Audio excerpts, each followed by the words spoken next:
दाबून बसलेले आहेत. ईडी सीडी पैसे या सगळ्या गोंधळामध्ये आपला आपला देश शेख आपली आपली देश चाललेली आहे.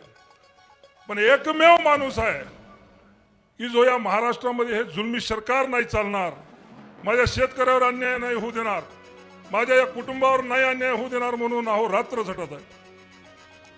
त्यामध्ये आपले संजय राऊत साहेब सुद्धा साहेबाच्या हाताला हात धरून पूर्ण महाराष्ट्रभर आपला पिंजून काढत आहेत.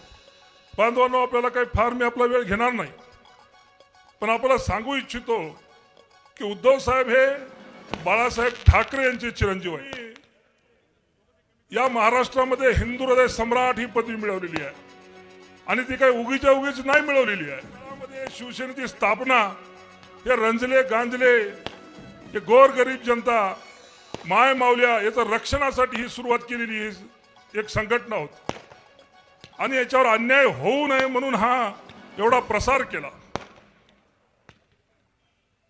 आणि त्याचाच वारसा आज हे पुढे घेऊन जात आहे. बांधवांनो, जर पाहायला गेलं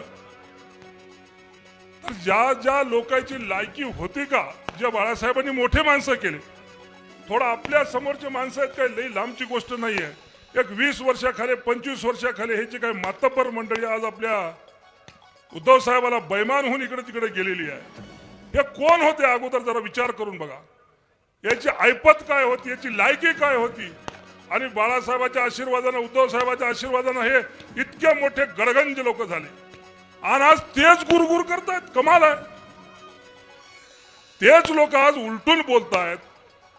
हे कुठंतरी थांबलं पाहिजे आणि थांबवलं पाहिजे. ते आम्ही तुम्ही सर्वजण मिळून करायचं काम आहे. उद्धव साहेब हे पूर्ण महाराष्ट्रभर पिंजून काढत आहेत, पण आपण सुद्धा या अशा माणसाची मनोवृत्ती तिथल्या तिथं दाबली पाहिजे. आज या हिंगोलीमध्ये आपल्या कळमनुरीमध्ये काय नंगानाच चालला आपण सगळेजण पाहत आहोत. अशा माणसाला जर आपण पुढं नेलं तर माझं म्हणणं आपलं तर कसं धकल, पण येणारी पिढी आपलेच जे लेकरबाळ असतील त्याच्यासाठी फार अवघड होऊन बसले.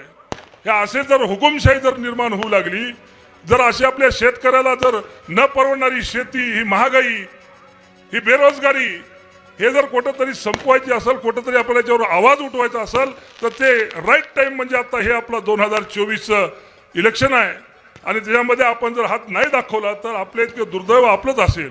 बांधवांनो, आपल्यासाठी आपला हे माणूस इतका झटत आहे, रात्राचा दिवस करत आहे. त्याची तब्येत जरी ठीक नसली तरी एक एक विधानसभा पिंजून काढत आहेत.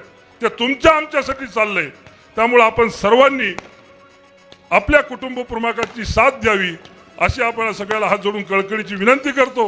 आणि आज मी काय आपल्यामध्ये जास्त बोलणार नाही, पण आपल्या सगळ्यातर्फे माझे असं मत आहे की आपण उद्धव साहेबांना सांगितलं पाहिजे की हिंगोलीची सीट आपण काढणार का नाही, काढणार का नाही. साहेब आमच्याकडं इच्छुक असाल आम्ही दोघं तिघ जण, पण तुम्ही जे कोणी उमेदवार देशाल त्याला आम्ही भरपूर मताने इथून निवडून आणू. भारतीय घटनेचे शिल्पकार डॉक्टर बाबासाहेब आंबेडकर आज आपल्या या कळमुरीमध्ये प्रथमच आपले कुटुंब प्रमुख उद्धवजी ठाकरे साहेब यांचं आगमन झालं. त्यासोबत आलेले संजय राऊत साहेब, दानवे साहेब, नार्वेकर साहेब, आपले संपर्क प्रमुख थोरात साहेब, उपस्थित सर्व मंचावरील सर्व मान्यवर साहेब, आपलं सर्वप्रथम आम्ही कळमनुरी मतदारसंघामध्ये आपलं स्वागत करतो. मी इथं काही राज्याचं बोलणार नाही, देशाचा बोलणार नाही. आमचा विषय खरं म्हणलं तर कळमनुरी विधानसभा आहे. ज्या गद्दाराने आपल्याला धोका दिला, एका रात्रीत पलटी मारली, अक्षरशः कितीतरी ररडा, त्या वाळूचोर, त्या मटका किंगच्या आता या कळमनुरी मतदारसंघातून आम्हाला हद्दापार करायचा आहे आणि यामध्ये तुमचा आशीर्वाद आम्हाला पाहायचा. खरं म्हणलं तर या मतदारसंघामध्ये आमदार झाले ते आमदार नावलौकिक करणारे होते, परंतु या 2019 मध्ये ही प्रथा मोडली आणि या गदाराचा जन्म इथं झाला. खरं म्हणलं तर आम्ही पाहिलं, आज आमच्या इथले ग्रामीण भागातले लोक असतील, कोणता उद्योगधंदा आला नाही, आमचा पीक विमा व्यवस्थित मिळाला नाही. परंतु आज जर आपण पाहिलं, चौकशी केली, तर प्रत्येक गावामध्ये मटक्याचं एक दुकान सुरू झालं, दारूचे अड्डे सुरू झाले. आणि त्यामुळं अशा या माणसाला आपण तडीपार तर केलं पाहिजे, परंतु येणाऱ्या काळामध्ये त्याला घरीसुद्धा बसवायचं. आणि म्हणून अशा या परिस्थितीमध्ये सर्व लोकांचा साथ आपल्याला पाहिजे. आपण जो विश्वास आमच्यावर दाखवला, मग येणारी विधानसभा असेल, लोकसभा असेल, या ठिकाणी जो आपण उमेदवार दिसाल तो आम्ही मोठ्या फरकाने राजा छत्रपती शिवराय, हिंदू हृदय सम्राट, शिवसेना प्रमुख श्रीमान बाळासाहेब ठाकरे यांना मानवंदना. बोलू नका, बोलू नका बाबा, मोबाईल दे.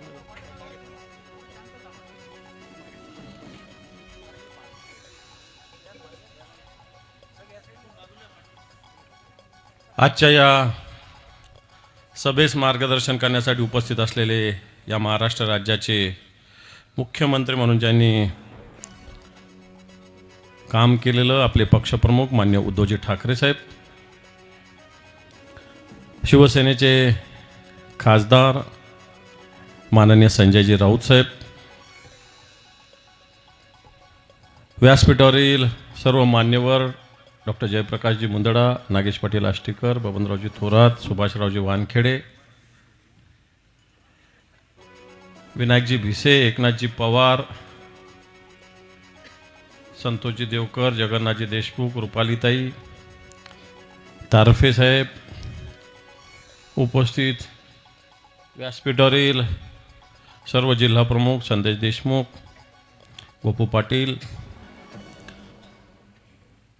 महिला आघाडीच्या जिल्हा संघटिका पुअडताई, सर्व उपस्थित माता भगिनी आणि बांधवांनो,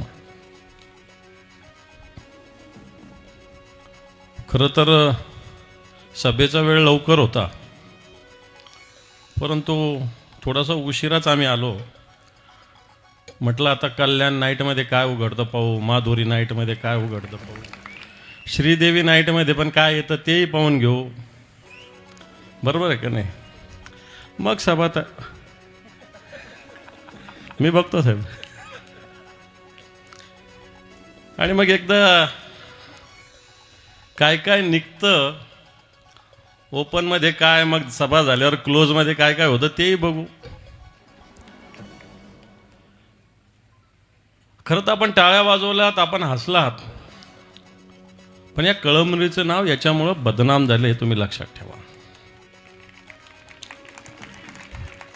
एक व्यक्तीमुळं या कळमनुरीचं नाव पूर्णपणे बदनाम झालं. तुम्ही किती चांगलं काम करा,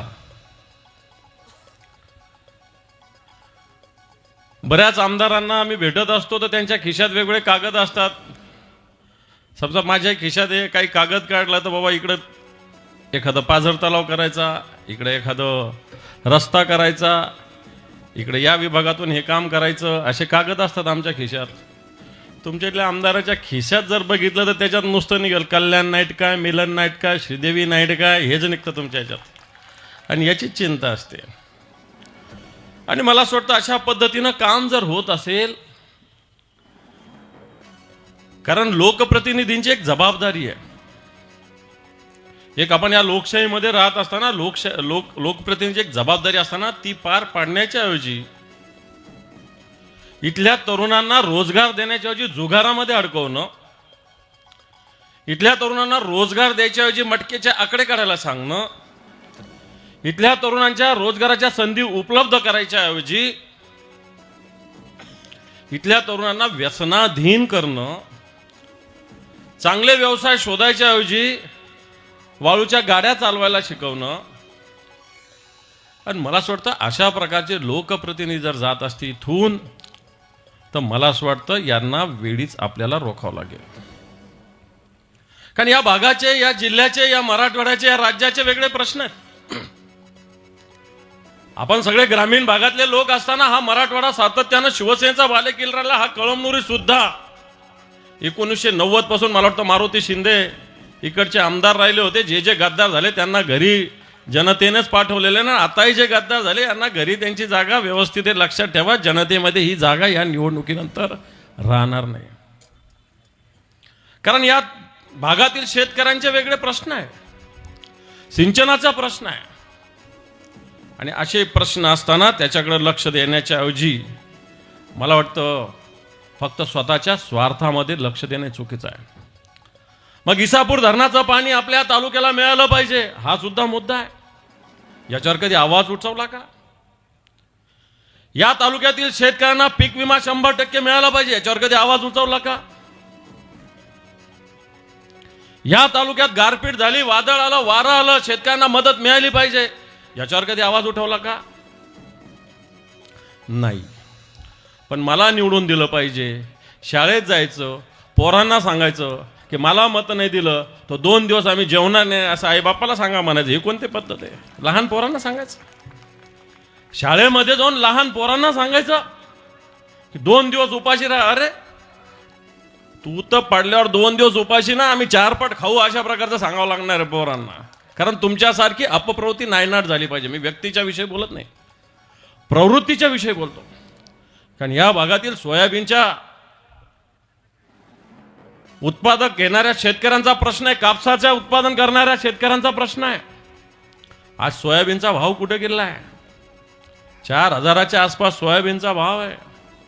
जो सोयाबीन उद्धवजी ठाकरे साहेब मुख्यमंत्री असताना 10,000 रुपये पण गेला होता. जो कापूस उद्धवजी मुख्यमंत्री असताना 11,000 11,500 रुपये पण गेला होता. इकडे हरभरा सुद्धा मोठ्या प्रमाणावर आहे.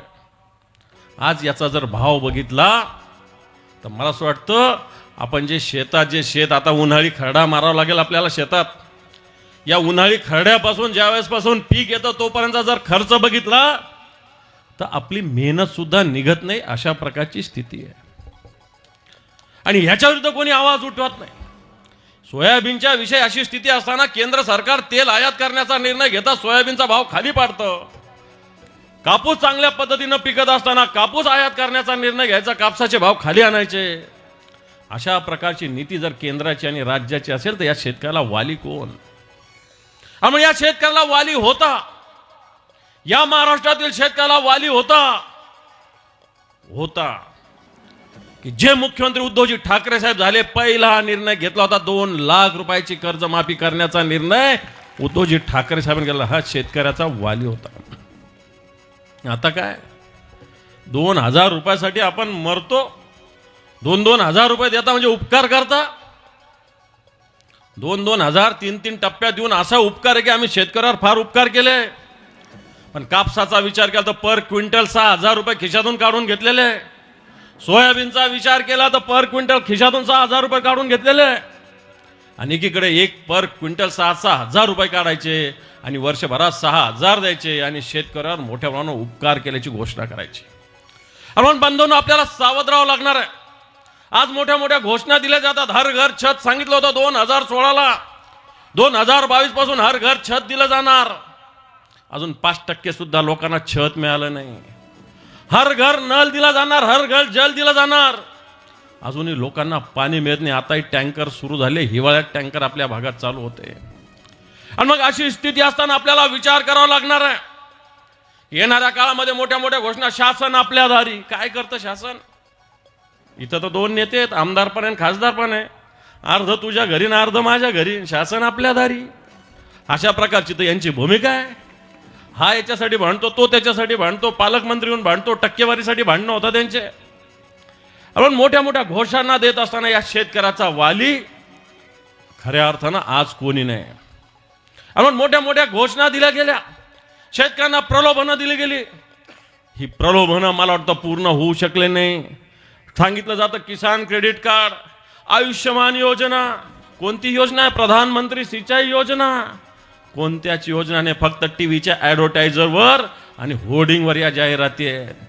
म्हणून येणाऱ्या काळामध्ये अशा लोकांना आपल्याला घरी बसवावं लागेल.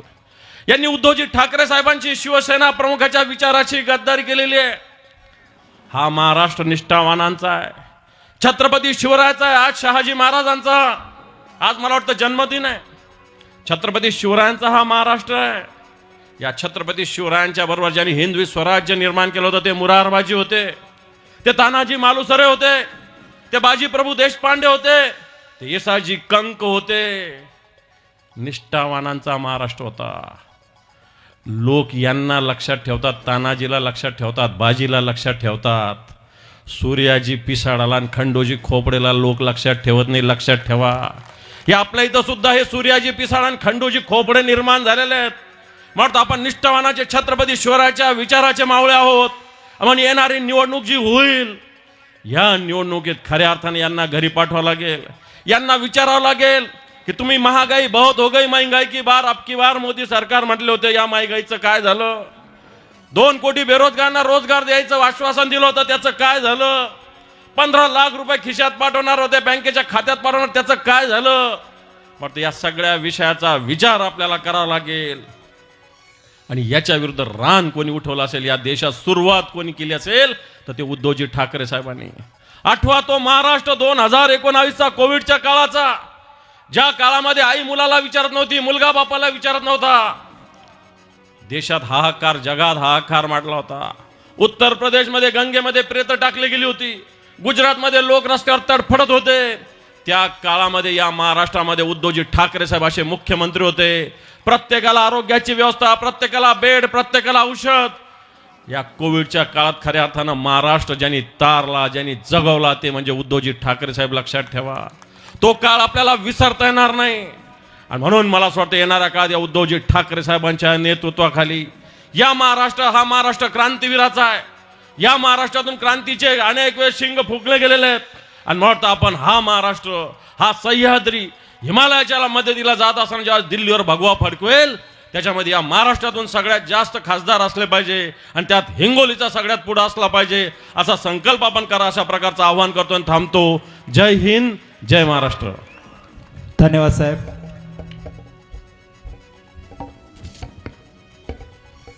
मराठवाड्याच्या कडे कपारीत ध्वनी ज्वलंत झाले. मराठवाड्याच्या कडे कपारीत ध्वनी ज्वलंत झाली. ओठ मावळ्या मशाल हाती गे रात्र वैर्याची आली. दावत ठसका, दावत ठसकारी उद्धव साहेबांचा हिसका. वेळ ही आता आली. ओठ मावळ्या मशाल हाती गे रात्र वैर्याची आली. त्याच मशालीच्या रूपानं रोखठोक आणि सच्चाईच्या माध्यमातून ज्यांनी मराठी मनामध्ये हुंकार चेतवला, ते शिवसेनेचे नेते खासदार संजय राऊत साहेबांना विनंती करतो की या ठिकाणी आपण मार्गदर्शन करावं.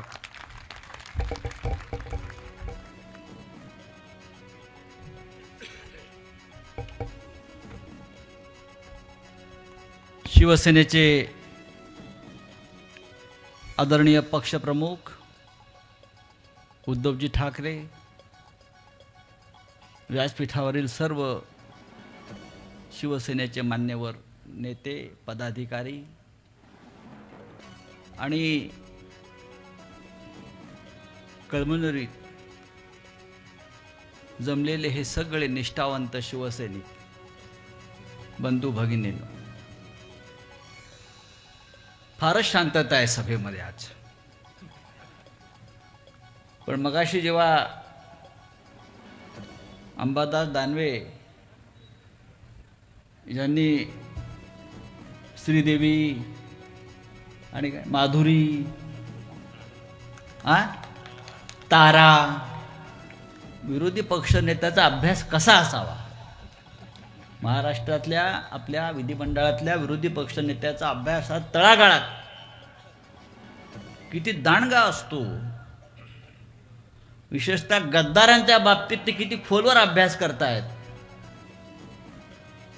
हे तुम्ही पाहिलं असेल. आमदाराची कुंडली आपण मांडली. हे आमदार म्हणजे काय, त्यांचं नाव काही असेल म्हणजे भंगारच आहेत. नाव बदलायला पाहिजे, भंगार गेला पाहिजे. मला आठवतंय इकडला शिवसैनिक किंवा या शहरातली जनता किती निष्ठावंत आहे आणि गदाराच्या मिशा कशा काय हसते का ती हसली काय. उद्धव साहेबांना आठवत असेल की पक्ष सोडल्यापासून त्याला इकडला शिवसैनिक दणकेच देत आलेला आहे. इकडल्या बाजार समितीच्या निवडणुकीत जर मी हारलो तर मिशा कापून फिरेन. आता शिवसैनिकांनी मिशा कापल्या तर हा नकली मिशा लावून फिरतोय का? बाजार समितीच्या निवडणुकीत मिशीवर निभावलं, उद्या विधानसभेच्या निवडणुकीत काय कापणार?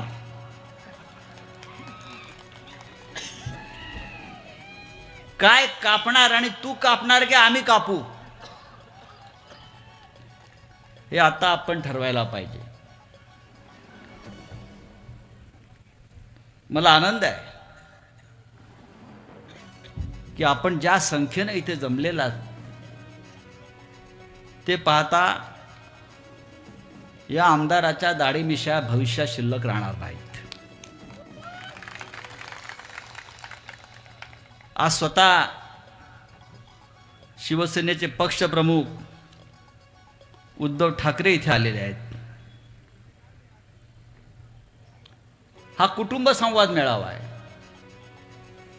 आणि आमचं कुटुंब जे आहे उद्धव साहेबांचं ते मोदीच्या कुटुंबासारखं नाही. मोदी म्हणतो मेरा परिवार, असं काहीतरी आहे ना, मेरा परिवार. मोदीचा कसला परिवार? मोदीच्या परिवारात कोण कोण आहे कोण सांगू शकता का तुम्ही? परिवारात धर्मपत्नी असावी लागते, मुलं बाळं असावी लागतात. हे महाशय फोटो काढताना कोणी मध्ये आला तरी त्याला ढकलतात, हा त्याचा परिवार. हार घालताना कोणी मध्ये आला तरी तो किती मोठा माणूस असेल तरी त्याला बाजूला करतात. हे असे मैं अकेला ही रहूंगा अकेला ही जाऊंगा, उसके साथ कोई नहीं जाएगा. 2024 में आप देखिए. पण आमचा परिवार, शिवसेनेचा परिवार, उद्धव साहेबांचा परिवार हा संकट काळामध्ये संघर्षात त्यांच्या पाठीशी ठामपणे उभा आहे. याचं कारण आपलं एक नातं आहे. हे नातं बाळासाहेब ठाकरेंशी आहे, हिंदू हृदय सम्राटांशी आहे. हे नातं मातोश्रीशी आहे, ममतेचं नातं आहे. आणि हे नातं माननीय उद्धव ठाकरे साहेबांशी आहे. हे नातं कधीच तुटणार नाही. किती प्रयत्न करा, कितीही पक्ष फोडा, कितीही घाव घाला, कितीही पाठीत खंजीर खुपसा, आणि एक खंजीर खुपसण्याची परंपरा ही आजची नाही आहे. हिंदू हृदय सम्राट शिवसेना प्रमुख बाळासाहेब ठाकरे यांना सुद्धा अनेकांनी दगा दिला, पण प्रत्येक वेळेला ही शिवसेना त्याच ऊर्जेनं त्याच ताकदीनं नव्यानं उभी राहिली. आज सुद्धा तेच चित्र आहे. मला आठवत आहे की माननीय बाळासाहेबांनी एकदा जाहीरपणे सांगितलं होतं की माझ्या पाठीवर इतके वार झालेले आहेत की मला आता खंजीर खुपसायला पाठीमागे जागा राहिलेली नाही, तरी मी उभा आणि पक्ष उभा आहे. तेव्हा हे मिंधे अनाजी पंत तुमचे काय त्यांचं नाव, ते आमचा पक्ष काय फोडतायत. या महाराष्ट्राला फार मोठी परंपरा आहे मुख्यमंत्र्यांची, राज्यकर्त्यांची, ज्याने या महाराष्ट्र घडवला. म्हणजे मुख्यमंत्री जेव्हा आपण केलेल्या विकास कामांची यादी सांगतात तेव्हा अभिमानाने ते सांगतात मी अमुक अमुक प्रकल्प उभा केला, मी हे इस्पितळ उभं केलं, मी रस्ते निर्माण केले, मी लाखो लोकांना रोजगार दिला, मी MIDC आणली, मी परदेशी गुंतवणूक आणली, मी शेतकऱ्यांचं कर्ज माफ केलं, जे उद्धव साहेबांनी केलं. मी शेतकऱ्यांचं कर्ज माफ केलं, मी करोनाच्या काळामध्ये माझ्या लोकांचे प्राण वाचवले. असं मुख्यमंत्र्यांचं कार्य यशवंतराव चव्हाणांपासून ते माननीय उद्धव ठाकरेंपर्यंत आम्ही अभिमानाने सांगत आलो. पण हे तुमचे अनाजी पंत म्हणजे काय ते, हा, त्यांचं कार्य काय तरी कालच सांगितलं मी काय केलं मुख्यमंत्री म्हणून किंवा उपमुख्यमंत्री म्हणून. तर ते म्हणाले मी पक्ष फोडून उपमुख्यमंत्री झालो. काय 2 पक्ष फोडले. मी परत आलो ते 2 पक्ष फोडून. ही यांची कर्तबगारी. विकासावर चर्चा नाही, महाराष्ट्राच्या समस्यांवर चर्चा नाही. मी 2 पक्ष फोडून पुन्हा आलो. पण तुमचं हे येणं शेवटचं आहे. तुम्ही आयुष्यात परत कधी येणार नाही याची गॅरंटी आम्ही तुम्हाला देतो. एक लक्षात घ्या की देवेंद्र फडणवीस असेल, मिंदे असतील, एक घटना बाह्य सरकार या महाराष्ट्रात चालवतात.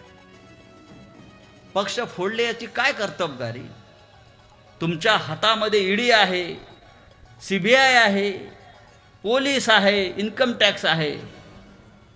त्या दहशतीनं तुम्ही पक्ष फोडताय. पण लक्षात ठेवा, उद्याच्या निवडणुकीनंतर या देशाची सत्ता ही आमच्या हातात येणार आहे. आणि तेव्हा ह्या सगळ्या यंत्रणा शिवसेनेच्या हातामध्ये येतील. तेव्हा तुमचा पक्ष कसा फुटतो ते बघा. तुमचा पक्ष औषधालाही शिल्लक राहणार नाही. अत्यंत सुडाचं राजकारण, घाणेरडं राजकारण या महाराष्ट्रामध्ये सुरू केलेलं आहे. विकासावर चर्चा नाही, खोटं बोलायचं. हे प्रधानमंत्री मोदी जातील तिथे खोटं बोलतात. जगात सर्वात खोटं बोलण्याचा विक्रम जर कोणाच्या नावावरती असेल तर प्रधानमंत्री मोदीच्या नावावर आहे. मोदींनी प्रत्येक बाबतीत खोटं सांगितलेलं आहे. रोज जिथे जातील तिथे खोटं बोलतात. 2014 पासून ते आतापर्यंत एक तरी गोष्ट मोदीने जी सांगितली ती खरी ठरली असेल तर सांगा. मला आठवतंय परवा उद्धव साहेब हे महाशय कलकत्त्याला गेले. म्हणजे खोटं किती बोलावं माणसानं. हे महाशय कलकत्त्याला गेले. त्याने एक भाषण केलं, ऐकण्यासारखं आहे. नेहमीप्रमाणे ते म्हणाले, मित्रों, मैं जब कलकत्ता में पहली बार आया था तो मुझे मेट्रो का आकर्षण था और मैं बचपन में मेट्रो देखने गया था. बचपन में. मोदीचा जन्म झाला 1950 साली. कलकत्त्यामध्ये पहिली मेट्रो धावली 1986 साली. तेव्हा हे महाशय होते 38 वर्षाचे. आता हा 38 वर्षाचा माणूस मैं छोटा था सांगते. असे हे नरेंद्र मोदी. बचपन में चाय बेचा था वडोदरा के स्टेशन पे. मोदीचा जन्म झाला 1950 साली. त्या स्टेशनला पहिली ट्रेन धावली 1971 साली. तेव्हा तिथे ट्रेन थांबत नव्हती, प्लॅटफॉर्म नव्हता. तो झाला प्लॅटफॉर्म 1978 साली. और मोदी बचपन में वहां चाय बेचता था. हा, ते आता ही स्टेशनं शोधली पाहिजेत, मोदीचं वय शोधलं पाहिजे. अशा तऱ्हेने या महाराष्ट्राला, या देशाला खोटं बोलून गुंडाळण्याचा प्रकार सुरू आहे. लुटमार सुरू आहे, दरोडेखोरी सुरू आहे. पक्ष फोडणं ही त्यांची कर्तव्य आहे. का तर विकासासाठी. मला आश्चर्य वाटते, इतका मोठा आंतरराष्ट्रीय पक्ष ज्यांच्या बँकेमध्ये दरोडे टाकून 8,000 कोटी रुपये जमा झालेले आहेत, त्यांना देशाचा आणि महाराष्ट्राचा विकास करता येत नाही. आणि विकास करण्यासाठी पक्ष फोडावे लागतात. आधी विकासासाठी त्यांनी आमच्या 40 लोकांना फोडलं. मिंदे. मला एक चांगली कविता त्या दिवशी मी भोरच्या सभेत ऐकवली. विकास कसा असतो नागपुरी थकला म्हणून ठाण्याचा केला, नागपुरी थकला म्हणून ठाण्याचा केला, त्याच्याकडून जमेना म्हणून बारामतीचा बघितला, तो पुरेना म्हणून नांदेडवाल्याचा हात धरला. आता तरी बघू विकास पैदा होतोय का. म्हणजे ग्रामीण भागात एक पद्धत असते, बाबा मूल झालं नाही तर दुसरा विवाह करतो माणूस पत्नीच्या संमतीनं, असं म्हणतात, मला माहीत नाही. पण इथे भारतीय जनता पक्षाला विकासासाठी 3-3 नवरे करावे लागले दुसऱ्या पक्षातले. 3-3 नवरे करून सुद्धा या महाराष्ट्राचा विकास झालेला नाही. पण आमचे उद्धव साहेब होते, 2.5 वर्ष राज्याचे मुख्यमंत्री होते. 2.5 वर्षाचा कालखंड आपण पहा. त्यांच्यावरती आरोप काय करतात. उद्धव साहेब मुख्यमंत्री म्हणून घरी बसून होते. अरे तो करोनाचा काळ होता, लोकांना घराबाहेर पडायचं नव्हतं. पण घरी बसून या मुख्यमंत्र्याने महाराष्ट्राच्या 11.5 कोटी जनतेचे प्राण वाचवले. आणि म्हणून त्यांना आपण म्हणतो आपले कुटुंब प्रमुख. एक हिंदू हृदय सम्राट शिवसेना प्रमुख आणि दुसरे त्यांचे सुपुत्र या महाराष्ट्राचे, या शिवसेनेचे, आपल्या सगळ्यांचे कुटुंब प्रमुख. कोणी मोदीला म्हणलं का कुटुंब प्रमुख, कोणी त्या फडणवीसना म्हणलं कुटुंब प्रमुख, कोणी त्या मिंदेला म्हणलं कुटुंब प्रमुख, कोणी त्या बारामतीच्या दादाला म्हणलं कुटुंब प्रमुख. आपण उद्धव साहेबांना कुटुंब प्रमुख म्हणतो कारण संपूर्ण देशात त्या काळामध्ये प्रेतांचा खच पडला होता, प्रेत गंगेत वाहून जात होती, टाकली जात होती. त्यावेळेला हा आपला नेता, हे माझं कुटुंब आहे महाराष्ट्र, त्या प्रत्येकाच्या घरामध्ये मला औषध मिळते का, त्यांची आपल्या घरी बसून फिरून सातत्यानं काळजी घेत होते. आणि अशा व्यक्तीला मुख्यमंत्री पदावरून हटवून या भारतीय जनता पक्षाच्या लोकांनी जे पाप केलेलं आहे, जी बेईमानी केलेली आहे, त्या बेईमानीला क्षमा नाही. उद्या कोणतीही निवडणूक येऊ द्या, लोकसभा येऊ द्या, विधानसभा येऊ द्या, या गद्दारीला गाडायचं, या विचारानं आपण काम केलं पाहिजे. आणि मला खात्री आहे हिंगोलीची जनता, या शहरातली जनता लोकसभा आणि विधानसभेसाठी पुन्हा एकदा आपल्या शिवसेनेचा भगवा डौलानं, विजयाचा भगवा डौलानं फडकवल्याशिवाय राहणार नाही, याची मला खात्री आहे, याचा मला विश्वास आहे. आणि आपण ते कराल. जय हिंद. कौन आला? अरे कौन आला रे, कौन आला? हे आता मिंदे ठरवायला लागलेत. कारण ही माझी भाषणाची सुरुवात मी आपल्या हिंदू हृदय सम्राट शिवसेना प्रमुखांकडनं घेतली. आता काही वेळेला हा कुटुंब संवाद मेळावा आहे म्हणून मी जमलेल्या माझ्या कुटुंबातील बांधवांनो, भगिनींनो आणि मातांनो अशी करतो. आणि काल आपण शिवतीर्थावरती इंडिया आघाडीची पहिली जी काय जाहीर सभा घेतली, त्याची सुरुवात करताना मी जमलेल्या माझ्या तमाम देशभक्त आणि देशप्रेमी बांधवांनो, भगिनींनो आणि मातांनो अशी केली. आता अशी सुरुवात तुम्हाला पटते की नाही पटत? पटते ना? पण जे नमोसैनिक झालेत, मोदी भक्त झालेत, सत्तेच्या खुर्चीसाठी लाचार झालेत, दिल्लीश्वरांचे बूट चाटतायत, त्यांच्यासमोर चेपूट हलवत आहेत, त्या मेंढ्यांच्या पोटात मुरडा आला.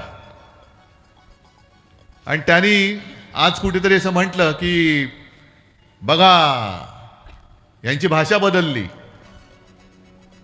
मला त्यांना विचारायचं आहे नमोसैनिकांना आणि मोदी भक्तांना, का हो मोदी भक्तांनो, तुम्ही देशभक्त नाही आहेत का? आम्ही सगळे देशभक्त आहोत ना रे? जरा जोरात सांगा ना. हा, असं असलं पाहिजे. देशभक्ताचा आवाज कसा पाहिजे? जोरात पाहिजे. हे सगळे एवढे आंधळे झालेत मोदी भक्तीपायी की त्यांना फक्त मोदी भक्त एवढंच पाहिजे. आम्ही मोदी भक्त नाही, आम्ही देशभक्त आहोत आणि देशभक्त म्हणूनच राहू.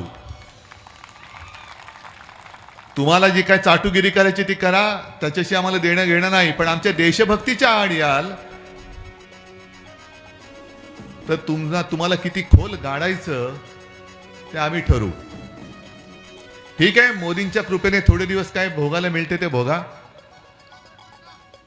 कारण आता संजय राऊत यांनी सांगितलं, देवेंद्र फडणवीसांनी कालच जाहीर केलं की मी 2 पक्ष फोडून परत आलो, पुन्हा आलो. त्याच्यामुळे त्यांच्या उपकारासाठी म्हणून तुम्ही माझ्यावर टीका करता तर करा, पण मेंढेना काय आणि इथल्या दोन्ही गद्दारांना मला विचारायचंय की तुम्हाला असं नेमकं काय होतं की जे मी दिलं नव्हतं? कोण होतात तुम्ही? काय होतात तुम्ही? एकाला आमदार केला, एकाला खासदार केला. बरं, इथे त्या हळद प्रक्रिया प्रकल्प पाहिजे म्हणून त्याला मी मंजुरी दिली. मग इथले जे आता संजय तुम्ही काय म्हणाल त्यांचं नाव? हा, भंगार.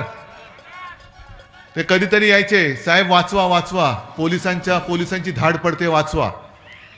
आता मला काय वाटायचं की आपलं शिवसैनिक आहे, कुठल्या तरी आंदोलनातली काहीतरी केस असेल, काहीतरी एक शौर्याचं काम केलं असेल आणि पोलिसांनी आपलं बाबा पोलिसांच्या लेखी काय कायदा मोडला म्हणजे गुन्हा, मी त्याला वाचवायचो.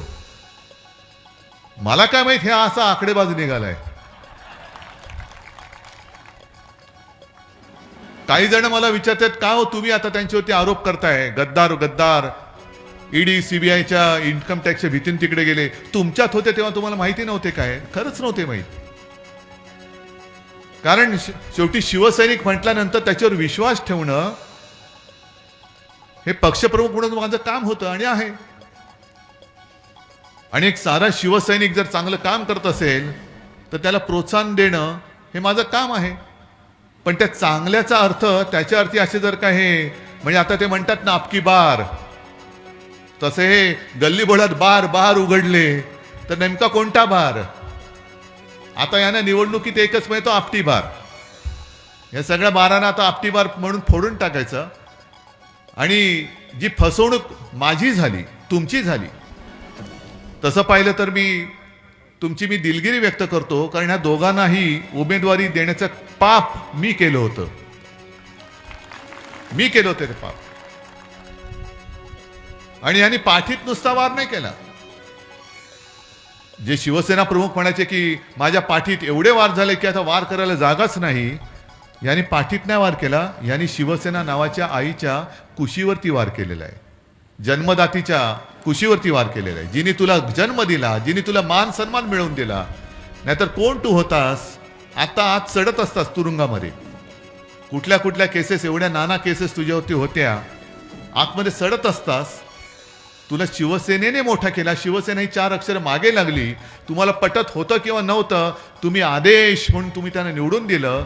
आणि या उलटा फिरून आपल्याच आईच्या पोटावरती वार करणारी अवलाद, मग ती तिथली खासदार असेल किंवा तिथला खासदार असेल किंवा आमदारही असेल. अनेकदा असं होतं की आपल्यामध्ये असतात तेव्हा कळत नाही, लांब गेल्यानंतर कळतं. कारण मी यांना हालचाल करायला देत नव्हतो तशी. ज्याप्रमाणे मी सर्वांना सांगतोय, आता अंबादास दानवे म्हणाले की कोरोना काळात मी किती काम केलं. संजय राऊतनी सांगितलं, तुम्हाला सगळ्यांना सुद्धा माहिती आहे. या कोरोना काळामध्ये आपण जे काम केलं ते काम हे सगळं विसरून द्यायला होत आहे. आणि त्या सगळ्या काळामध्ये अनेक कामं अशी होती, जसं शिवभोजन. मी आता अंबादासने म्हटलं, तुम्हाला विचारतोय, गावात शिवभोजन चालू आहे की नाही रे अजून? इकडे नाही म्हणतात, तिकडे हो म्हणतात. आपण 10 रुपयामध्ये गोरगरिबाला पूर्ण जेवण मिळेल अशी सुविधा उपलब्ध करून दिली. कोरोना काळामध्ये 10 रुपयाची थाळी आपण 5 रुपयात केली होती. हे सगळं आपण करत होतो.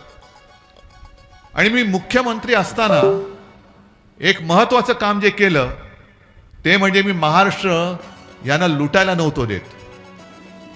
अगदी आज जे बसले तिकडे पंतप्रधान आणि गृहमंत्री आता येत आहेत, खेट्या घालतायत. महाराष्ट्राची निवडणूक आजपर्यंत कधी एवढ्या लांब लचक कार्यक्रमामध्ये त्यांनी विभागली नव्हती. 20 मे पर्यंत आपली निवडणूक लांबवली. का? कारण आता मोदीजी येणार, मग अमित शहा येणार, आणखीन कोण कोण सगळे मंत्री येणार आणि मग तुमच्याकडे मतांची भीक मागणार. संकट काळात कधीतरी तुम्ही आलात मोदीजी. या माझ्या महाराष्ट्रामध्ये, विदर्भात आणि मराठवाड्यात सुद्धा शेतकरी आत्महत्या करतायत. कधीतरी तुम्ही एका तरी शेतकऱ्याच्या घरामध्ये गेलात विचारपूस करायला? पण आता येतील, आता येतील. पोलिसांना आधी पाठवतील, बॉम्ब स्क्वॉड वगैरे सगळ्या घरामध्ये. कुठे ह्याच्या मडक्यामध्ये काय बॉम्ब नाही ना रे, ह्याच्यामध्ये काय हे नाही ना, सगळं साफसूफ करतील आणि हॉटेलमधनं आणलेलं त्याच्या भांड्यात ठेवून मग बाजूला मांडी घालून गरिबाच्या घरात जाऊन शेतकऱ्यांनी केलेली भाकर तुकडा खाल्ला. ही सगळे चाळे करतील, ही सगळी नाटकं करतील. पण विशेष म्हणजे जे मी तुम्हाला म्हटलं, मी महाराष्ट्रानं लुटू देत नव्हतो का? मी मुख्यमंत्री असताना असं काय केलं होतं पाप की तुम्ही गद्दारी करून आपलं चांगलं चालणारं सरकार पडलं? मी माझ्या या शेतकऱ्यांना कर्जमुक्त केलं, हे मी पाप केलं? मी करोनामध्ये महाराष्ट्र वाचवण्याचं काम तुमच्या सगळ्यांच्या साथीने सोबतीने केलं, हे मी पाप केलं? मी शिवभोजन जेवण हे 10 रुपयात सगळ्यांना देत होतो, हे मी पाप केलं? याच्यासाठी नाही, त्यांना महाराष्ट्रात येणारे उद्योग धंदे आणि महाराष्ट्रातले उद्योग हे गुजरातला पळवायचे होते, जे मी पळू देत नव्हतो. म्हणून गद्दारी करून याने आपलं सरकार पाडलं. हा माझा जाहीर आरोप आहे, जाहीर आरोप आहे. मग एक ठरल लाज वाटली पाहिजे. देशाचे प्रधानमंत्री मोदी परिवार काय फक्त गुजरात पुरता मर्यादित आहे? गुजरात आमचा सुद्धा आहे. आमचा आणि इथे महाराष्ट्रात वर्षानुवर्षे पिढ्यानपिढ्या राहणाऱ्या गुजराती माता भगिनी बांधवांचा अजिबात वैर नाहीये. अनेकदा मुंबईमध्ये सुद्धा शाखांमध्ये गुजराती बांधव येतात. मुलाला शाळेचे ऍडमिशन पाहिजे, कोणाला तरी हॉस्पिटलमध्ये ऍडमिट करायचंय, रक्त पाहिजे, आम्ही देतोच. कारण आम्ही भेदभाव करत नाही, हे आमचं हिंदुत्व आहे. पण तुम्ही जणू काय फक्त गुजरातचे पंतप्रधान आहात आणि जे काय आहे ते गुजरातमध्येच न्यायला पाहिजे अशा पद्धतीने जे वागता आहात. काय माझ्या शेतकऱ्यांनी काय तुमचं घोडं मारलंय? अलीकडच्या काळामध्ये सुद्धा तुम्ही वाचत असाल किंवा टीव्हीवर पाहत असाल, 3 उद्योग सेमीकंडक्टर म्हणजे काय, ती चिप बनवण्याचा 1,00,000-1.5 लाख प्रत्यक्ष आणि अप्रत्यक्ष रोजगार त्यातून मिळणार. त्या 3 पैकी 2 उद्योग प्रधानमंत्री महोदयांनी गुजरातमध्ये नेले. गुजरात, एक आसाममध्ये. काय महाराष्ट्राने काय असा गुन्हा केलाय? महाराष्ट्रामधला हिरे व्यापार तुम्ही गुजरातला घेऊन गेलात. फिल्मफेअर अवॉर्डचं ते फंक्शन तुम्ही गुजरातमध्ये घेऊन गेलात. क्रिकेटची फायनलची मॅच ते सुद्धा गुजरातमध्ये घेऊन गेले. आता अनेक जण म्हणतात, माझा काय त्याच्यावरती विश्वास नाही म्हणा, तुमचा आहे काय कल्पना नाही, की ती मॅच जर का मुंबईत झाली असती तर आपण जिंकलो असतो, असं काही जणांचं म्हणणं आहे बाबा.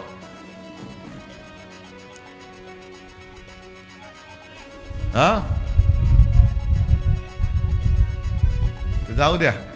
पण थोडक्यामध्ये काय, यांना क्रिकेटची मॅच जिंकणं न जिंकणं याच्यात नाही, त्यातनं किती पैसा येतोय तो महाराष्ट्राला जाऊ द्यायचा नाही, तो पण गुजरातकडे नेला पाहिजे. का एवढं काही पोटशूळ तुम्हाला माझ्या महाराष्ट्रामध्ये, शिवछत्रपतींच्या महाराष्ट्राबद्दल एवढा पोटशूळ काय? शेतकऱ्यांच्या बाबतीत जे मी सांगतो, मी गेल्या आठवड्यामध्येच यवतमाळ वाशिमला गेलो होतो. तिथे प्रधानमंत्री आले होते आणि त्या प्रधानमंत्र्यांना भेटण्यासाठी तिथल्या एका गावातले दाबडी गावाचे शेतकरी प्रयत्न करत होते, नाही भेटू दिलं. दिल्लीला गेले होते शेतकरी दाबडी गावातले, नाही भेटू दिलं. का भेटू इच्छित होते तर 2014 साली त्या दाबडी गावात प्रधानमंत्री आले होते आणि त्यांनी चाय पे चर्चा, म्हणजे संजयजी तुम्ही सांगितलं त्या स्टेशनवरती चहा विकत असतील वगैरे, कल्पना हा संशोधनाचा विषय होईल. पण 14 साली त्यांनी तिथे चाय पे चर्चा केली होती आणि मी त्या दाबडी गावासाठी काय काय करीन, कापूस उत्पादक शेतकऱ्यांसाठी काय करीन, तुमच्यासाठी काय करीन, मोठमोठ्या थापा मारून गेले. 10 वर्ष होत आली, अजूनही कसला पत्ता नाहीये. आणि शेतकरी तिकडे जायला निघाले, नाही जायला दिलं. प्रधानमंत्री गावात त्या यवतमाळमध्ये येत होते, शेतकरी भेटू इच्छित होते, पोलिसांना सांगून त्यांना बाजूला कोंडून ठेवलं. हे असे पंतप्रधान अगदी कडेकोट बंदोबस्तात त्यांना आणि जाहीर सभेमध्ये भाई और बहनो मित्रो करणार आणि पुन्हा पुन्हा पुन्हा पुन्हा, म्हणजे त्यांच्याच शब्दात सांगायचं तर एकच प्रॉडक्ट किती वेळा तुम्ही पुन्हा पुन्हा नवीन लेबल लावून लॉन्च करणार आहात? म्हणजे माझ्या लहानपणी, आणि खरं आहे मी लहान होतो लहानपणी, तुम्ही पण असाल ना लहानपणी, लहान होतात की नाही? का 38 वर्षाचे होतात? मी लहानपणी 38 वर्षाचा होतो तसं नाही, मी लहानपणी खरंच लहान होतो. त्यावेळेला एक साबण यायचा हमाम, आठवतंय का कोणाला? नाही, माहित नाही, कारण गेला आता तो. माझं लहानपण पण गेलं आणि तो साबण पण गेला. आकर्षक जाहिरात यायची, हमाम अब नए पॅक में. आम्हाला वाटायचं अरे नए पॅक में, उघडलं तर आतमधला हमाम तोच. तसं यांचं आहे. 2014 साली तेच, 19लाही तेच आणि 24लाही तेच. आतला हमाम तोच आहे, बाहेरचं पॅकेट फक्त बदललेलं आहे, पण आतमधले मोदी तेच. फक्त आता त्याची वॉशिंग पावडर झालेली आहे. म्हणजे हमाम तोच असला तरी त्याची पॉवर वाढले की भ्रष्टाचारी पक्षात घेतला, आंघोळ केली की साफ. म्हणजे अनेक ज्या काही त्यांनी योजना काढलेल्या आहेत त्याच्यामध्ये मला असं वाटतं की पुढची योजना त्यांची अशी असेल की भ्रष्टाचारी अभय योजना. भ्रष्टाचारी अभय योजना म्हणजे काय? ते चौकशी करतात, कोणी किती पैसे खाल्लेत, किती भ्रष्टाचार केलेला आहे, मग त्यांची ते वर्गवारी करतात. मग त्यांचे सगळे जे यांच्यासारखे जे घरफोडे आहेत त्यांच्यासारखे जे हेरणी करतात की यांनी कितीचा भ्रष्टाचार केलाय? 5 कोटीचा. जाऊ द्या. यांनी किती केलाय? 50 कोटी. ठीक आहे, बघू जरा. यांनी किती केलाय? 200 कोटी. जरा थोडं जवळ घ्या. मग यांनी किती केलाय? 70,000 कोटीचा घोटाळा. ताबडतोब घ्या, त्याला उपमुख्यमंत्री करा. आपका बाल भी नहीं बाका होगा, ये मोदी गॅरंटी आहे. याला मोदी गॅरंटी म्हणायचं, भ्रष्टाचार अभय योजना.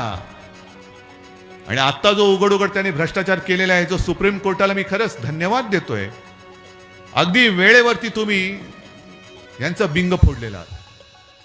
निवडणूक रोख्याच्या माध्यमातून हजारो कोटी रुपयांनी कमवले, हजारो कोटी. देशातल्या प्रत्येक पक्षाला निवडणूक रोखे मिळाले, शिवसेनेला सुद्धा मिळाले.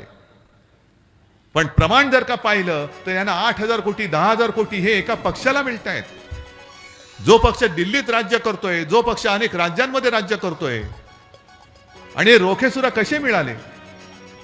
काही कंपन्यांवरती धाडी टाकल्या गेल्या आणि धाडी टाकल्यानंतर अगदी काही दिवसात, म्हणजे धाड टाकल्यानंतर 8-15 दिवसात निवडणूक रोखे त्या कंपनीतून यांच्या पक्षाच्या खात्यात गेले आणि धाड सत्र थांबलं.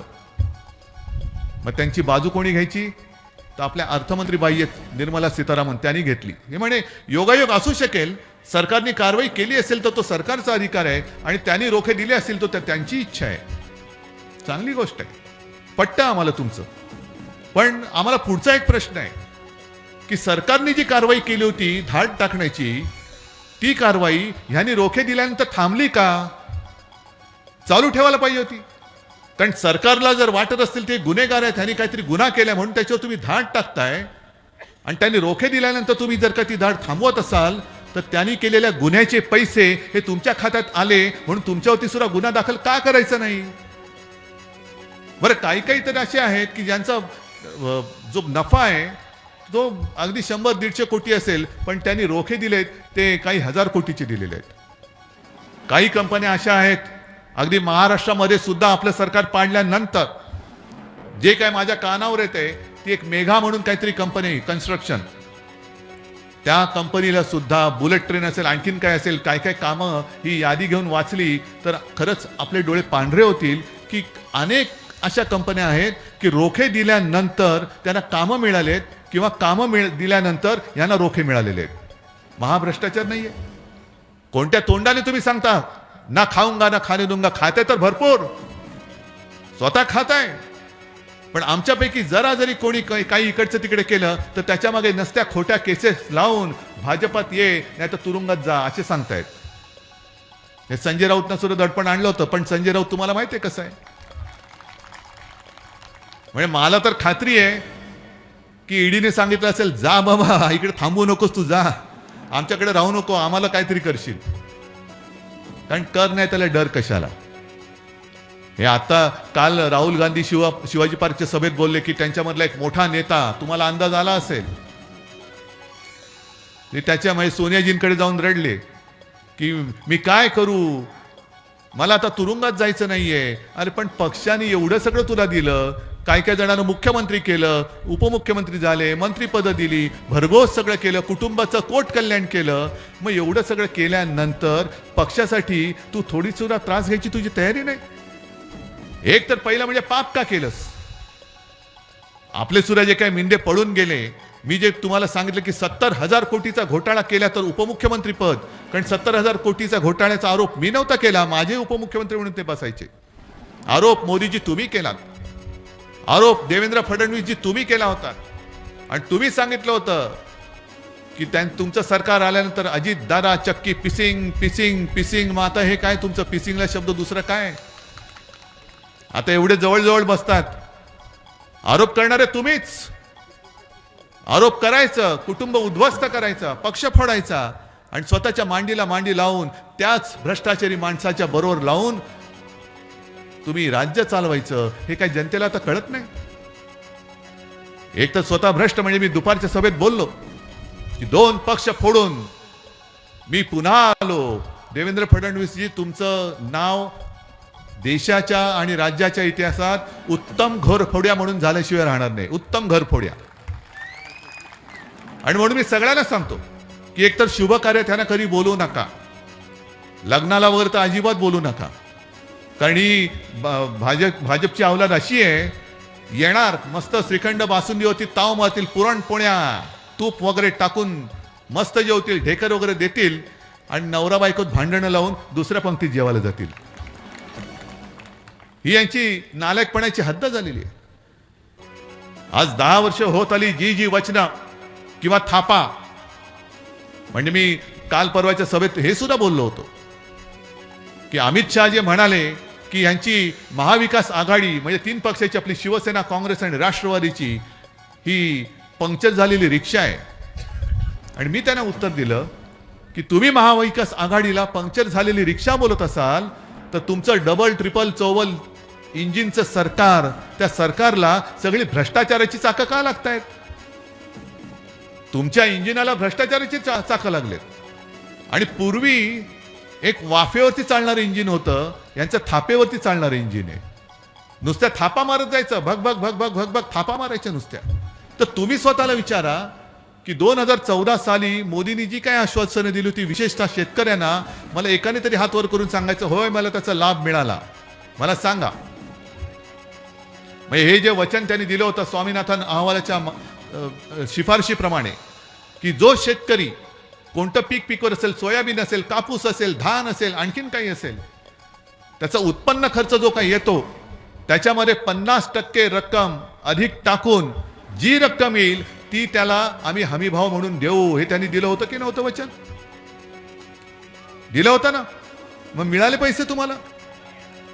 पीक विमा योजना किती पैसे मिळाले? बरं, पीक विम्याचे अग्रिम रक्कम किती मिळालेत? आता कृषी मंत्री कोण आहेत? धनंजय मुंडे आहेत का? अंबादास धनंजय मुंडे आहेत ना, मराठवाड्याचेच आहेत. त्यांना विचारा, दिवाळीपर्यंत म्हणजे कालच्या दिवाळीपर्यंत आम्ही अग्रिम रक्कम शेतकऱ्याच्या खात्यात जमा होईल अशा सूचना दिलेल्या आहेत. अरे कोण तुमचं ऐकत नाही ना? विमा कंपन्या तुमचं ऐकत नाही, सारं कोणी काही ना कोणी ऐकत नाहीये. तुमचं सरकार असं नुसतं राम भरोसे चाललेलं आहे. मोदीजींना आणि अमित शहाना सरकार पाडायला वेळ आहे, पण शेतकऱ्यांकडे लक्ष द्यायला वेळ नाहीये. आणि यांना 400 पारचा नारा ते देत आहेत. कशासाठी देत आहेत? जे मी सांगतोय तुम्हाला की यांना संविधान बदलायचंय, घटना बदलायची, घटनेची पायमल्ली यांना करायची. आणि मी माझ्या मन की बात नाही मी करत, इकडे बातमीच घेऊन आलेलो आहे मी. हे बघा, राज्य घटना दुरुस्तीसाठी बहुमत द्या, भाजपा खासदार यांच्या वक्तव्यावरून वाद. हे अनंतकुमार हेगडे म्हणून त्यांचे मला वाटतं केंद्रातले मंत्री किंवा माजी मंत्री आहेत, त्यांनी सांगितलेली ही बातमी आहे. कशाला पाहिजे 400 पार? कारण त्यांना माहिती आहे की ठराविक एक संख्या लागते, ती त्या संख्येशिवाय घटना बदलता येत नाही. आणि काही कायदे जर का करायचे असतील तर त्याच्यासाठी समोर विरोधक असता कामा नये. गेल्या संसदेच्या अधिवेशनामध्ये जवळपास 150च्या आसपास विरोधी पक्षाचे खासदार त्यांनी या ना त्या कारणावरून निलंबित केले आणि काही घातक कायदे पास केले. कोर्टामध्ये गेल्यानंतर ते काय सांगतील? त्यांना प्रश्न विचारल्यानंतर काय सांगतील? आम्ही लोकसभेत मंजूर केलाय, संसदेत मंजूर केलाय. अरे पण संसदेत मंजूर करताना विरोधी पक्ष कुठे होता? आणि जे मी उदाहरण काल दिलं, रशियामध्ये आता पुतीन निवडणूक लढतात. आज मला वाटतं जाहीर झाले जिंकले म्हणून. खरं म्हणजे निवडणूक तिकडे घेतात का हेच मला कळलं नाही. कारण पुतीन निवडणूक लढताना विरोधी पक्ष कोण होते? कोणीच नाही. कारण पुतीनच्या समोर कोणाला काही बोलण्याची हिंमतच होत नाही. कारण जो बोलेल तो तुरुंगामध्ये. म्हणजे पुतीनच्या विरोधात जेवढे विरोधी पक्ष आहेत त्यातले अर्ध्याहून अधिक हे तुरुंगामध्ये आहेत. काही जणांना मारलेलं आहे आणि बाकीचे सगळे देशाबाहेर तडीपार करून टाकलेले आहेत. आता लढा. ही अशी परिस्थिती आपल्या देशाची होईल. आज आपण बोलू शकतो, आपण बोलतो आहोत आणि 2024 हे क्रांतीचं वर्ष आहे. या वेळेला जर का आपण चुकलो आणि त्यांच्या भूलथापामध्ये जसं 10 वर्ष आपण भुललो, आम्ही भुललो होतो, मी सुद्धा भुललो होतो. आता त्यांचे खायचे दात जे बाहेर आलेत, ज्यांना मी संपूर्ण म्हणजे माझ्या बांधवांना देशभक्त म्हटल्यानंतर तळपायच्या मस्तकात जाते, उद्या माझ्या देशाचं नाव बदललं तर तुम्ही काय करणार आहात? एवढ्या 5वी बहुमताच्या जोरावरती त्यांनी देशाचंच नाव बदलून स्वतःच्या नावावर नाव ठेवलं. जसं ज्या स्टेडियममध्ये क्रिकेटची फायनल झाली त्या स्टेडियमचं नाव होतं सरदार वल्लभभाई पटेल स्टेडियम. त्याचं नाव बदलून त्यांनी स्वतःचं ठेवलं ना. पण ते बदलायला काही घटना बदलायची गरज नाही. डॉक्टर बाबासाहेब आंबेडकरांनी लिहिलेली घटना सुद्धा ह्यांना बदलून टाकायची आहे. मग तरी सुद्धा आपण यांच्या सगळ्या भूलथापांना बळी पडून परत परत ह्यांना निवडून द्यायचं. गेल्या वेळेला तुम्ही शिवसेनेचा खासदार निवडून दिलात, मी चालवतो प्रचाराला, आणि तेव्हा मी बोलत होतो की शिवसेनेचा खासदार कशाला, की मोदी पंतप्रधान पाहिजेत. या वेळेला मी सांगतो मोदी अजिबात पंतप्रधान होता कामा नयेत. ज्या मोदीजींना अडचणीत असताना आणि ज्या अमित शहाना अडचणीत असताना हिंदू हृदय सम्राट शिवसेना प्रमुखांनी वाचवलं होतं. मोदीजींचं नाव जेव्हा प्रधानमंत्री पदासाठी भारतीय जनता पक्षाच्या कार्यकारिणीमध्ये सुचवलं गेलं, तेव्हा भारतीय जनता पक्षाच्या व्यतिरिक्त मोदीजींना पाठिंबा देणारा जर पक्ष कोणता असेल तो शिवसेना. आपण त्याला पाठिंबा दिला होता. संजय राऊतना मी सांगितलं होतं आणि संजय राऊत तिकडे जाऊन त्यांना गुच्छ देऊन आले होते. म्हणजे एवढं जसे हे गद्दार ज्यांना शिवसेनेने आमदार केलं, खासदार केलं, तरी सुद्धा ते गद्दारी करतायत. आणि मोदीजी, अमित शहा, तुम्हाला सुद्धा असं आम्ही कोणतं पाप केलं होतं? जेव्हा अटल बिहारी वाजपेयी राजधर्म का पालन करना होगा म्हणून मोदीजींना केराच्या टोपलीत टाकायला निघाले होते, तेव्हा संपूर्ण देशात एकमेव हिंदू हृदय सम्राट शिवसेना प्रमुख बाळासाहेब ठाकरे हे मोदीजींच्या पाठी उभे राहिले होते. तर तेव्हा आम्हाला गर्व वाटत होता. आता लाज वाटते. त्याच शिवसेनेला तुम्ही फोडलात, त्याच शिवसेनेला तुम्ही संपवायला निघालात, त्याच शिवसेना प्रमुखांच्या पुत्राला तुम्ही मुख्यमंत्री पदाच्या गादीवरून गद्दारी करून खाली खेचलात. अरे आम्ही तुम्हाला पंतप्रधान बनवलं आणि तुम्ही गद्दारी करून आम्हाला खाली खेचलात. काय म्हणून आम्ही तुमच्या सोबत राहायचं? ही गद्दारी केवळ उद्धव ठाकरे सोबत नाहीये, तर माझ्या महाराष्ट्राशी झालेली गद्दारी आहे.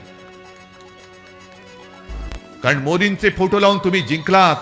अहो, हिंगोलीचा माझा पहिला खासदार मोदींचे फोटो लावून निवडून नव्हता आला, तो शिवसेना प्रमुखांचा फोटो लावून निवडून आला होता. जे जे शिवसेनेचे पहिल्या फळीतले खासदार निवडून आले तेव्हा मोदी, नरेंद्र मोदी हे भारताच्या राजकारणामध्ये त्यांचं नाव सुद्धा नव्हतं. तेव्हापासून माझ्या शिवसेनेला महाराष्ट्रातली जनता दिल्लीमध्ये पाठवते. 96 सालापासून, आधीपासून त्याच्या. हे तुमचे फोटो अलीकडे लागले. बरं, मोदीजींचा फोटो तुम्ही लावताय. आता त्यांना कळलं की महाराष्ट्रामध्ये मोदीजींचा फोटो लावून मत नाही मिळणार. मग काय करायचं? शिवसेना फोडायची, शिवसेना चोरायची. शिवसेनेचं धनुष्यबाण चोरून तुम्ही गद्दारांच्या हातामध्ये दिलं. एवढंच नाही तर हिंदू हृदय सम्राट शिवसेना प्रमुखांचा फोटो लावून तुला मत मागायची वेळ तुम्हाला, ही तुमची अवदासा तुम्हाला सुचली म्हणून तुमची दशा झालेली आहे. जर 2019 साली मी काय मागितलं होतं? मी माझ्या वडिलांना, हिंदू हृदय सम्राटांना वचन दिलं होतं, एक मुलगा म्हणून, पुत्र म्हणून, की मी आपला शिवसैनिक, आणि ते वचन माझं अजूनही अपूर्ण आहे. शिवसैनिक, मी शिवसैनिक आहेच, पण मी मुख्यमंत्री होऊन दाखवेन नव्हतो बोललो, शिवसैनिक मुख्यमंत्री करून दाखवेन बोललो होतो. आणि अमित शहा घरी आले होते. आज तुम्ही म्हणताय की एक घराणं पक्ष चालवतंय, मग तेव्हाही एकच घराणं पक्ष चालवत होता, आजही चालवतंय, आणि जनतेच्या मनात असेल तो उद्याही एकच घराणं पक्ष चालवेल. तेव्हा अमित शहा जे शिवसेना प्रमुखांच्या फोटोसमोर लोटांगण घालत होते, तेव्हा अमित शहाना माहिती नव्हतं की त्यांचाच मुलगा पक्ष चालवतोय. तेव्हा तुम्ही दिलेलं वचन 2.5 वर्षाचं मुख्यमंत्रीपद, आणि मी तुळजाभवानीची शपथ घेऊन बोललेलो आहे. मी माझ्या आई वडिलांची शपथ घेऊन बोलतोय, छत्रपती शिवाजी महाराजांची शपथ घेऊन बोलतोय. मग ते 2.5 वर्ष तुम्ही आम्हाला शिवसेनेला ठरल्याप्रमाणे मुख्यमंत्रीपद दिलं असतं. आज ही तुम्हाला भाडोत्रीगिरी भाडखवगिरी कशाला करायला लागली असती? अख्खी शिवसेना तुमच्या सोबत होती. मग तुम्हाला जर का अशीच जर का कपाळ करंटे तुम्ही निघालात, अख्खी शिवसेना बरोबर आहे, नाही आम्हाला फक्त चोरच पाहिजेत, त्यातले गद्दारच पाहिजेत, घ्या आणि भोगा, आता तुमचं काय होईल ते तुम्ही बघा. कारण जे शिवसेना प्रमुखांनी आम्हाला शिकवले, जे आपल्या कर्माने मारणार आहेत त्यांना धर्माने मारायचं नाही. आपल्या कर्माची फळं जो तो भोगेल. आणि ही लढाई ही केवळ मला मुख्यमंत्री पदावरून खाली घेतलं सोडून द्या, माझ्या स्वप्नातही कधी मुख्यमंत्री पद नव्हतं. पण ज्या शिवसेनेने तुम्हाला वाचवलं, ज्या शिवसेनेने तुम्हाला मोठं केलं, ती शिवसेना तुम्ही संपवायला निघालात. आता तुम्हाला आम्ही संपवल्याशिवाय थांबत नाही. आता महाराष्ट्रामध्ये भाजपला आपल्याला संपवावंच लागेल. एक सुद्धा मत या गद्दारांना पडता कामा नये. गद्दार म्हणजे हेच केवळ नाहीत, तर अगदी भाजपा सुद्धा हा सुद्धा गद्दारच आहे. म्हणजे फडणवीसांनी सांगितले 2 पक्ष आम्ही फोडले, याच्याहून जास्त मोठा पुरावा काय पाहिजे तुम्हाला? जे आपले मिंदे म्हणतात उद्धव ठाकरेंनी बाळासाहेबांचे विचार सोडले, यांनी हिंदुत्व सोडलं म्हणून आम्ही तिकडे गेलो, हे साफ झोट. हे देवेंद्र फडणवीसांनी सांगितलं. म्हणून देवेंद्र फडणवीसांचे मी जाहीर आभार मानतो की तुम्ही यांचं भांड फोडलं. कदाचित आता तुम्हाला त्यांचं ओझं जास्त झालं असेल, कारण भाजपच्या खांद्यावर गद्दारांचे ओझे असं झालं असेल तर मला माहिती नाहीये. पण सरळ सरळ पक्ष फोडताय आणि तुम्ही आम्हाला हिंदुत्व शिकवताय. असं काय आम्ही हिंदुत्व सोडलं? तुम्हाला वाटतं ना मी हिंदुत्व सोडलं? हिंदुत्व सोडलेलं नाही तरी देखील आज माझ्यासोबत मुस्लिम बांधव का आलेत? आलेत ना? का आलेत? याचं कारण त्यांना सुद्धा कळलं की खरं आणि खोट्यातला फरक कळलेला आहे. विश्वास ज्याच्यावर ठेवू शकतो आणि विश्वासघात कोण करू शकतो यातला फरक त्यांना कळलेला आहे. आणि आमचं जे हिंदुत्व आहे, मी प्रत्येक सभेत सांगतो की आमचं हिंदुत्व हे घरातली चूल पेटवणार आहे आणि भाजपचं हिंदुत्व हे घर पेटवणार आहे. बघा तुम्हाला कोणतं हिंदुत्व पटते. आणि ही अशी लढाई जी आहे ही लोकशाहीची लढाई आहे, ही जनतेची लढाई आहे, ही आपल्या भारत मातेची ही लढाई आहे. नुसतं भारत माता की जय जे बोलतायत ती लोक, भाडखाऊ जनता पक्ष, भाडोत्री जनता पक्ष, त्यांना भारत माता की जय बोलण्याचा अधिकार नाहीये. कारण एक तर त्यांचा स्वातंत्र्य लढ्यामध्ये एक कणभर सुद्धा सहभाग नव्हता. ना देशाच्या स्वातंत्र्य लढ्यामध्ये होता, ना मराठवाडा मुक्ती संग्रामात होता, ना संयुक्त महाराष्ट्राच्या लढ्यामध्ये होता. कुठेही लढ्यामध्ये हे कधीच सामील झाले नव्हते. स्वातंत्र्यानंतर काही काळ तर ते त्यांच्या कार्यालयावरती आपला तिरंगा सुद्धा फडकत नव्हते. आता यांना देशप्रेमाचं भरतं आलेलं आहे. आणि आता यांना देशाचं स्वातंत्र्य गिळायचंय. स्वातंत्र्य लढ्यात कधीही नव्हते, पण स्वातंत्र्य गिळून तुम्हाला आम्हाला सगळ्यांना गुलाम म्हणून ठेवायचंय. ही गुलामाची हे वारसदार नाही, ते मर्दाचे वारसदार आहे. अरे जो मराठवाडा तेव्हा त्या रजाकाराशी लढला तो तुमच्या हुकुमशाहीला दाद देईल? ही संतांची भूमी आहे, तशी मर्दांची सुद्धा भूमी आहे. आणि म्हणून माझ्या समोर आपल्यातनं तिकडे गेले गद्दार, त्यांच्याबद्दल मला बोलण्याची गरज नाही. तुम्ही त्यांना गाडणार आहात ना. पण संपूर्ण देशाचा ज्याने विश्वासघात केलाय, जनता पक्षाचा सुद्धा आपल्याला पराभव करावाच लागेल. जे दिल्लीमध्ये येणाऱ्या शेतकऱ्यांच्या वाटेमध्ये खिळे ठोकतायत, त्यांच्या अंगावरती बंदुका रोखतायत, त्या मोदी सरकारला दिल्लीमध्ये येण्यापासून शेतकऱ्यांना त्यांना रोखावंच लागेल. तुम्ही जर आम्हाला दिल्लीत येण्यापासून रोखत असाल तर माझ्या तमाम शेतकऱ्यांना माझं आवाहन आहे की तुमची आता वेळ आहे, तुम्ही मोदी सरकारला आता दिल्लीत येण्यापासून रोखा. आणि म्हणून एकच विनंती करतोय, काही एखादा महिना अजून बाकी आहे. अनेक सगळी प्रलोभनं दाखवली जातील, पैशाचा पाऊस पडला जाईल, अनेक जण येतील, दाढी खाजवतील, काहीच मिळणार नाही त्यातून. पण जे आपलं नातं आहे कुटुंबाचं, जे तुम्ही मला कुटुंब प्रमुख मानतात, त्या एका नात्यातून तुम्हाला तळमळीने सांगतोय. जसं करोनाचं संकट असताना मी तुम्हाला सांगत होतो, तसं हे हुकुमशाहीचं संकट असताना मी तुम्हाला सांगतोय की जागे आहात, जागे राहा आणि यांच्या भूलथापांना बळी न पडता आपला शिवसेनेचा, अस्सल शिवसेनेचा, भगव्या मनाचा, भगव्या हृदयाचा, ज्याच्या हृदयात राम आणि हाताला काम देण्याची शक्ती असेल असा आमदार आणि खासदार निवडून द्या. एवढीच विनंती करतो. जय हिंद, जय महाराष्ट्र.